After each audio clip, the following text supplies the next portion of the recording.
Русе соцартът все още напомня за себе си с няколко уродливи фигури и без да си изкуствовед няма как да сбъркаш работничката с огромните бицепси и ампутираните крака. Или скърбящите пред операта жени с извадените от рамените стави ръце. Болката, страданието и неадекватността, които тези творби излъчват, без грешка определят и епохата им, средата и края на миналия век. Историята изхвърли Ленин от битието ни. Сега неговата няколко тонна статуя лежи в двора на едно русенско предприятие.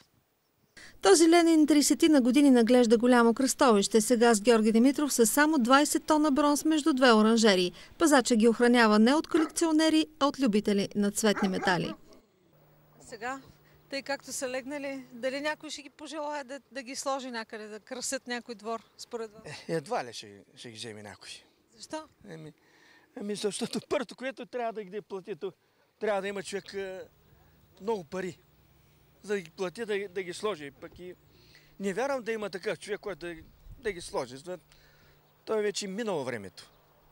На Георги Димитров паметника беше пред операта, пък на Ленин беше на кръговото.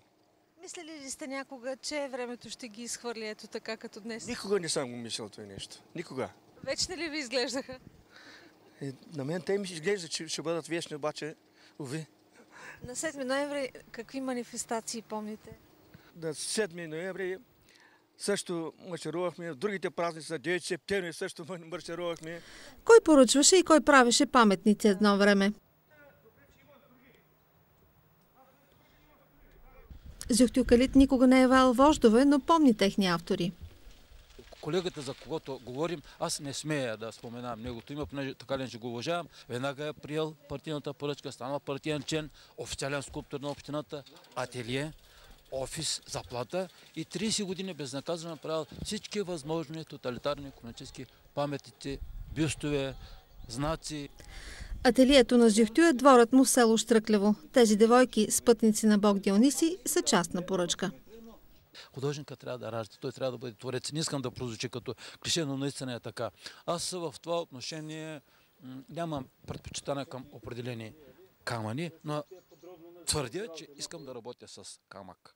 Защото позовавам се пак на учителя на всички скулптори на света за великия Микеланджело Буонаротти, който отговорил на въпроса как се прави скулптура от камък, казва, да, това е най-лесното нещо на света, просто махаш излишното от камък и остава статуята.